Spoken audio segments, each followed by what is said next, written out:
Intimacy is not all about sex, but sex is a big part of it in marriage, of course. And so in this video, we're talking about rekindling romance and how to enhance sexual intimacy and exploring sensory play. It's going to be a great conversation. Plus, you don't want to miss our bonus sex tip at the end of the video. There's a good chance you've never heard this anywhere else. We're Dave and Ashley Willis, and you're watching the Naked Marriage Podcast. I'm excited. I think we're going to have goofy grins the whole time, and it's sort of that we're talking about, physical intimacy / sex, but also because we're really highly caffeinated. So it's going to be fun, guys. I hope you're ready for this ride. All right. We're going to first talk about rekindling romance, because I feel like, a lot of you who maybe chose to watch this episode, maybe that's why. Like, maybe you feel like, man, I just feel like at one time maybe you had romance and the spark was really there, and maybe the fire was going, like a really strong fire, so to speak, in your marriage and in your sex life.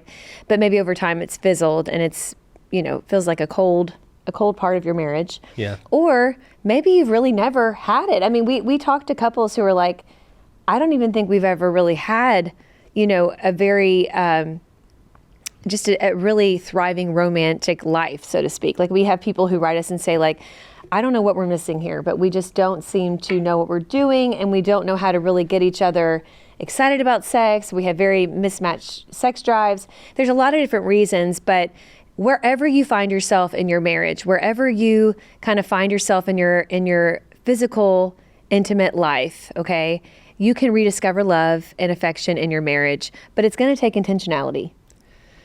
It is. It's going to take intentionality. And guys, in every season, it's possible. I think of this contrast, okay? We've got two different couple friends, two different couples back at our home church, both the same age, same season of life, new empty nesters, both of them. Yes. One of these couples, they're having the time of their lives. They're having like a sexual... like an awakening. Awakening in their marriage. He's buying new lingerie all the time. They're running around. They're literally running around naked. They're telling in their house. kids, like, give us plenty of lead time if you come over. And they're just like giggly, like a couple They're just so excited. Yeah, I mean, it's really sweet to see. Now, we don't see it. We just know it's happening. We don't see it. I just want to make that clarification. We're not there seeing it. We're not that close, but, guys. Ashley's very close to the wife, and they've talked about this. Which it makes me excited about the whole emptiness we season. celebrate them. We celebrate it with them. Yeah. Now, we have another set of friends, same season of life, new empty nesters, same age. They're probably all these folks are maybe like early 50s. Early to mid 50s, yes. And we haven't talked to them about it, but we can just tell from being around them. I have a little bit. Okay. Yeah. Well, that it's kind of a drought this season. It's a drought. It's not excitement. It's drudgery, and they're dealing with some other things too. But it's just disappointing. I feel like the best. Disappointing. Just very disappointing. Yeah. Right. And so we're just seeing this contrast right before our eyes. And these are two couples that love the Lord, love each other. For sure. We've known them forever, and yet their lives and their marriages are in this season just so drastically different. Yeah. And so we're saying all this to say, listen, you can be doing a lot of things well, a lot of things right, and you could still end up in the season of, hey, how did we get here? This is not what I expected. I'm disappointed and frustrated. But wherever you are, you can get to where other friends are, where you're chasing each other around the bedroom again. Yeah. And enjoying the sexual awakening and having lingerie parties and whatever else they're doing. Right, just enjoying each other. And bringing the fun back into your marriage. I think sometimes we can put fun on the back burner. It doesn't have to be put that way, but I think that we don't need to fear any season of our marriage. We can really, I think the first step is recognizing it, watching a podcast episode like this and recognizing, I don't know if either one of us would say we're really enjoying, our sex life right now. Like, it's not that we want anyone else or are even unattracted to each other, but it's just not what I thought it would be. I think a lot of people get to that point and they're like, where do we go from here, right? Yeah. And I think that, like, the couple that's not doing as well in this new season in their marriage, I think that's what it is. It's like they feel a little bit like strangers. That happens a lot, where they're busy with all the things and now all of a sudden they're in this new season and they're like, how do we rediscover?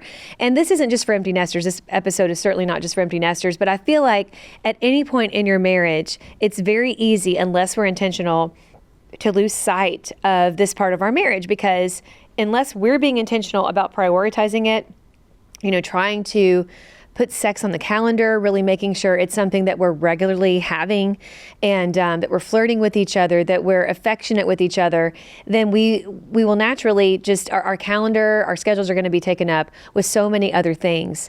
And so again, the first step is that we have to prioritize it. We have to say, where we are now is not ideal. Let's work hard on, taking this seriously in our marriage and being intentional about investing in this part of our marriage. Yeah. And, I think that part of it is just that we both have different ideas of what physical intimacy looks like. I think for a lot of men, it's just sex. Like, I think it's like the act of intercourse, mainly, maybe oral sex thrown in there, is like that's physical intimacy. But for a lot of women, they're like, yeah, sex is great. I mean, it's not that women love sex too, but it's like, but what about the affection? What about the non-sexual touch, Yeah. And a lot of men and women, in the unique way that God wired us, generally speaking, again, this is generally speaking, there can certainly be differences among general populations of men and women. But generally speaking, I think that sometimes we come to this disconnect because we're kind of like, for women, maybe we're like, well, he's not giving me a lot of non-sexual physical touch. So why would I feel like being intimate with him? Like, why would I want to have sex? Because he's not meeting my needs. Right. It's like all he wants is sex. This cycle where it's like, well, if she's not meeting my need, right. my biggest need is I want to have sexual connection.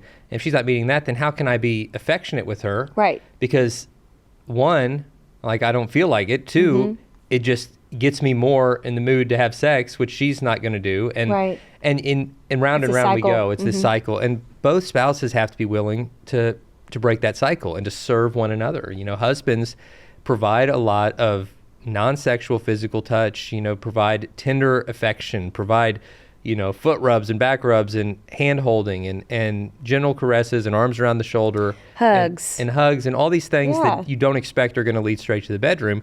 And ladies, if your husband has that higher drive and is wanting more sexual frequency, or husbands, if your wife's wanting more sexual frequency, because it can go that way as well.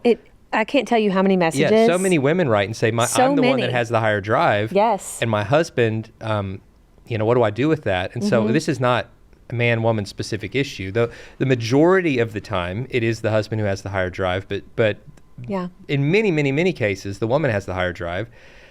And so in either situation, the principles are basically the same. You have to be willing to serve one another, meet each other's needs, not only sexually, but otherwise as well, and just prioritize it because it's important. It is important. I'm going to look up in just a minute the importance of physical touch and, like, psychologically speaking, the benefits of this. And I know that as parents, like a lot of us parents out there who've read parental books, there's a lot of, attachment theory is kind of, they'll talk about the importance of physical touch with our children and how just even the act of holding babies, when they're young, and the skin to skin touch, and we're nursing even, and just kind of having that touch, the touch points with our children, hugging them, rubbing their backs. There's a lot of research on this and how that forms attachment, right? But for some reason, I feel like there's such a disconnect in us making the jump to husband and wife, how that attachment theory still applies, and that we're forming more attachment through the touch as well, right? Yeah. Because there's literally things released within our body that I will share in just a minute that just kind of connects us and makes us feel bonded. And so, and it's not just through sex. I mean, sex is the ultimate bond for a husband and wife, specifically designed by God for marriage between one man and one woman. And it does do all these things. And we have a lot of physiological things happening when we have sex, but there's also a lot happening through those things leading up to the bedroom that involve physical touch. Well, physical touch by itself is important. I mean, I saw a study that talked about how life expectancy is impacted by the amount of physical touch, not necessarily by sex. A person can be celibate and single and live, a full long life. But if there's no touch, if there's no like kind, just touching. I'm not talking about sexual touch at this point, but just a friend to give you a hug. Someone to come and put their hand on your back and, yes. just without that, we as human beings, we die sooner. Like God wired us up to need to connect. And now we're living in an age, the post-COVID world especially, where people are afraid to touch each other. We're all germaphobes all of a sudden. And I think one of the casualties of that is so many folks are starved for that physical affection. And again, I'm not just talking about sex here. I'm talking about the single people in your life that maybe don't even have a romantic partner, that they need a hug, right? They need physical contact. But in marriage especially, your spouse should never, ever feel starved of physical touch. And some people desire it more than others. For some, it's a primary love language. For others, they don't really need it nearly as much. But everybody needs some physical touch and some affection. Yes. And then in marriage too, don't just stop at the touch. Don't just stop at the hug, but also prioritize the sex. And we're going to be talking about that a lot as well. We will. And I want to say this before we go into the science behind this. I don't know where I saw this, if it was a personal interaction or if it was something I read, but it really struck me. And it was someone who had just lost their spouse.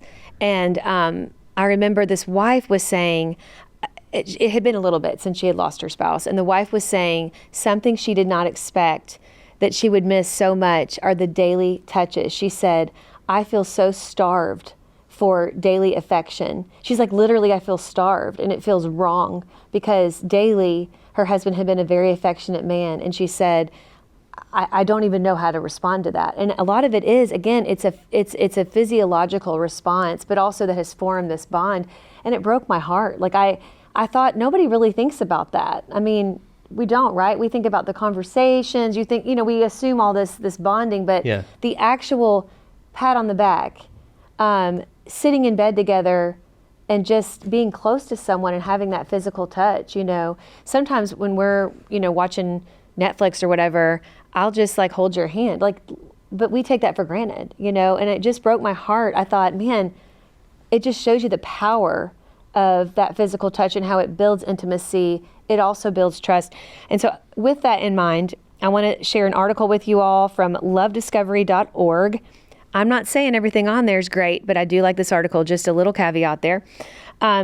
It says that there's scientific research that consistently highlights the emotional and physiological benefits associated with physical touch.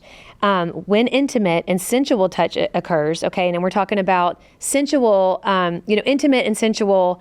Sensual means like sexual, obviously, but I mean, intimate could be just leading up to like the touching that you do, flirting throughout the day, okay? It says it helps to reduce, it releases oxytocin, dopamine, and serotonin. That's what I was talking about when it releases those things. And all of those combined help reduce stress levels and promote overall well-being. These neurochemicals also play a role in decreasing feelings of loneliness, sadness, and anxiety while fostering positive emotions like contentment, relaxation, and alertness. And it also fosters trust between individuals, and this is crazy, by activating the brain's orbitofrontal cortex, which is responsible for feelings of reward and compassion. Our skin is equipped with specialized receptors, which elicits emotional responses, making touch a powerful vehicle for connection and understanding. So God designed us to have this touch, right? As a husband and wife. And it actually gives a little more on non-sexual touch, which we were just talking about. So this is, we're talking about sensual, intimate touch, but also just even the non-sexual. It says that this plays a vital role in the nurturing of intimacy in particular, because research shows that this kind of physical touch promotes a sense of being understood, accepted, and cared for, and it has a huge influence on just your physical and emotional well-being. And I just want to say one more thing. So like when that oxytocin is released in physical touch and bonding, they refer to that as the love hormone. Now, where you've heard this before is with children, like as a mother to a child or a father to a child, but this is even more so, it applies to this bonding of a husband and wife. And so when we engage specifically in intimate touch, our oxytocin levels rise, and we feel trust, attachment, and connection. And so it brings that intimacy. Literally, it's the intimacy hormone, really. They call it love hormone, but it's more than that. It's that intimacy, that bonding. And so There's a lot going on. That's how God wired us up. Exactly. He made us to experience this. Yeah, and it's a powerful force in marriage to experience that intimate touch together. It's going to bond you together. It's why it's also so important to be careful that you're not experiencing any kind of intimate, romantic, sensual touch with anybody other than your spouse. Absolutely. Way out of bounds for a whole number of reasons. And I will say, too, I know you're like, well, you're kind of blurring the lines between non-sexual and sexual. I want to tell you, it's not that much of a leap, because I think sometimes we've seen people, just a little side note, think, well, I just love giving hugs to my coworker because he's just a great hugger, or she's just a great hugger. But there's not quite you know what I'm saying? You get more and more used to this friendliness, that it can cross those boundaries because you're starting to bond. Right. There's still attachment that happens. Love smashing your torso against the torso of that person of the opposite sex. Like that's and holding on tight, like holding on. I mean, I'm not saying don't hug people, obviously, but I think just be aware of those things. Yeah, that's really good. You know, the Christian side hug is a safe bet. Or the open hug. Open. What do you call that? Like I don't know, like the... it's like you're hugging, but you're not smashing, you know? I call it like the scoliosis hug, because your back has to take the form of... Oh, gosh, it sounds painful. Yeah, it's probably I know, not the right... Some people don't believe in the Christian side hug anymore because they said it just feels weird. But I'm like, do what makes you feel like you're honoring your spouse. Hey, there's nothing wrong with that. That's the best route. Don't be a creepy Christian is basically...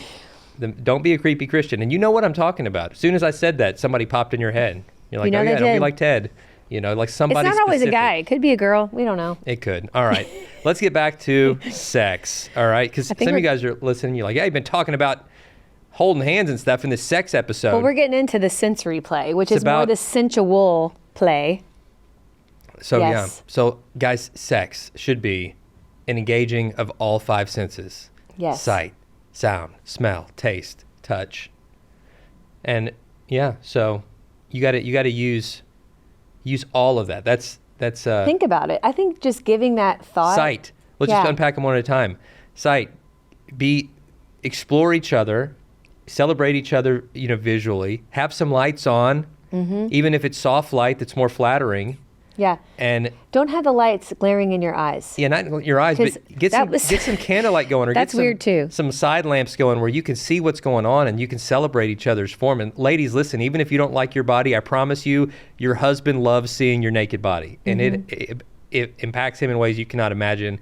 So let him see and celebrate your feminine form, and thank your Creator. He will thank your Creator when he lays eyes, every time he lays eyes on you. And so sight, just take it in. Sound.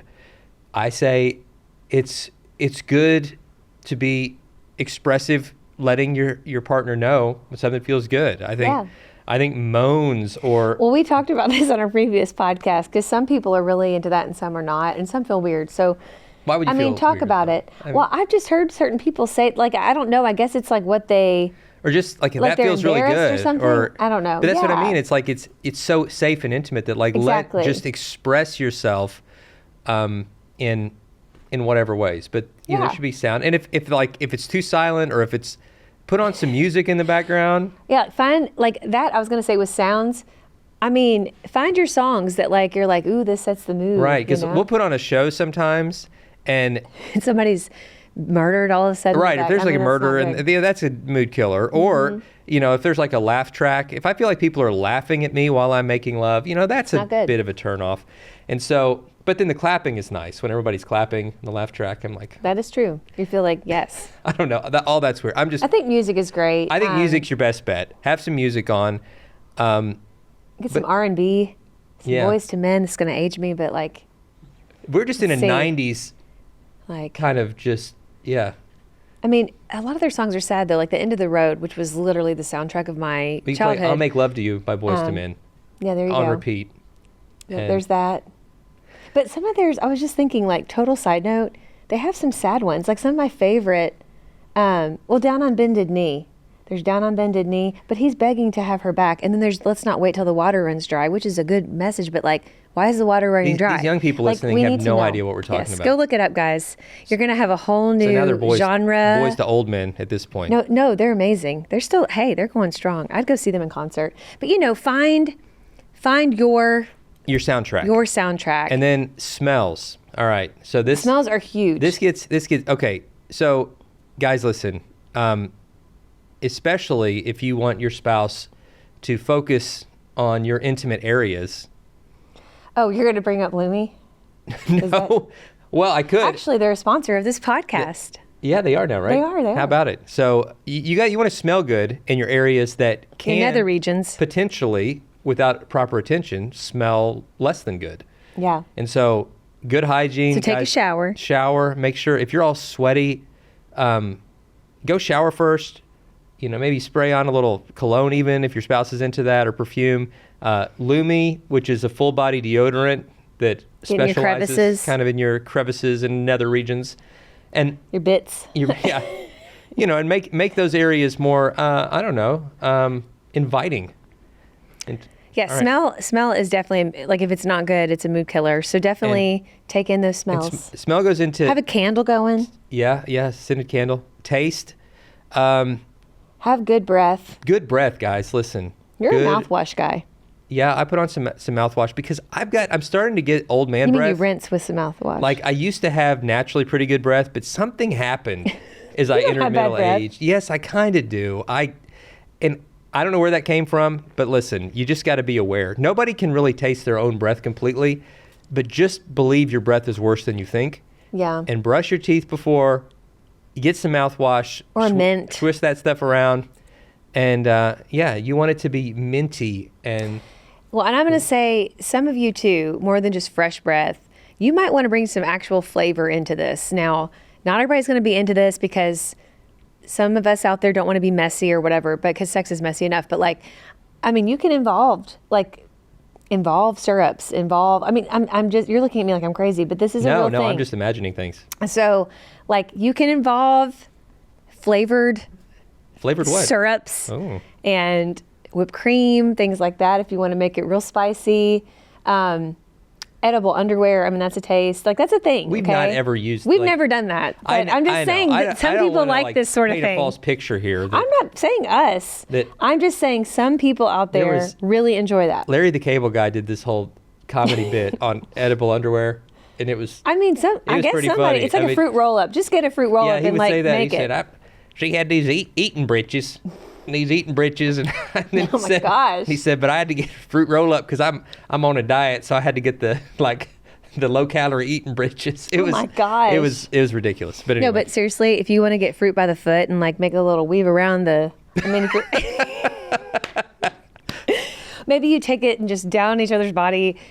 Make it fun. I don't know. Okay, while we're on a random tangent, there was this Seinfeld episode one time where George Costanza got into this kick where he thought food was so sensual during intimate moments. Yes. And so he talked his, I guess, girlfriend into whenever they would start making out and heading that way, they had all this food and they'd be like, all right, eat. And they would stop making out and he would down a sandwich real fast, with his shirt off, because he was convinced that it enhanced the taste buds experience or something. Were fired up and it made sex better. It was they didn't show anything. It was just kind of a ridiculous sort of scenario as the show was built on. But I do think something that they were onto is that you want to engage all 5 of your senses. That's why we're talking about this. Mm-hmm. And then the last one, of course, is touch. And touch is the most obvious one. Yes. Because it should be full body. It's your every one of your senses is engaged. The touch isn't just during the act of lovemaking, but leading up to it.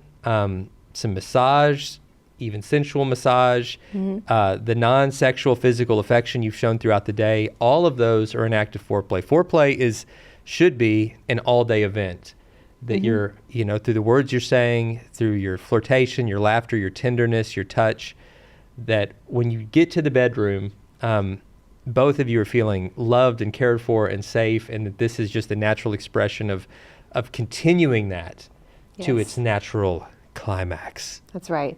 Yeah, touch definitely enhances it. I think that, there's a place for a quickie, for busy parents here and there, but when that's your go-to and you never engage your senses, you're missing out. Yeah, you're just going to release. And it can be fun. I don't know why I was thinking of fruit roll-ups and I was just thinking all these kid snacks, you could, like get your fishies and like, oh, how'd that get there in my belly button? Wow, there it is.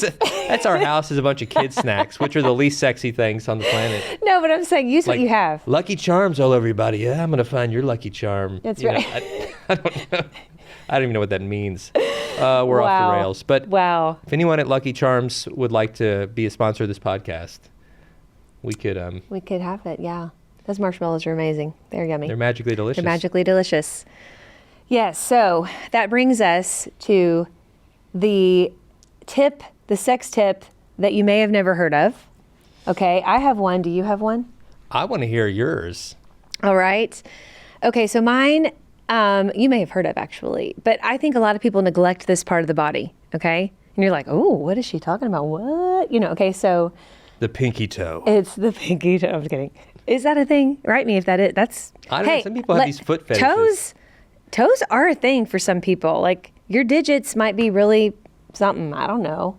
Like they might, they call them digits, right? You're looking at me like I'm crazy. No, Okay, so like maybe that's something, but no, I was going to talk about the ears.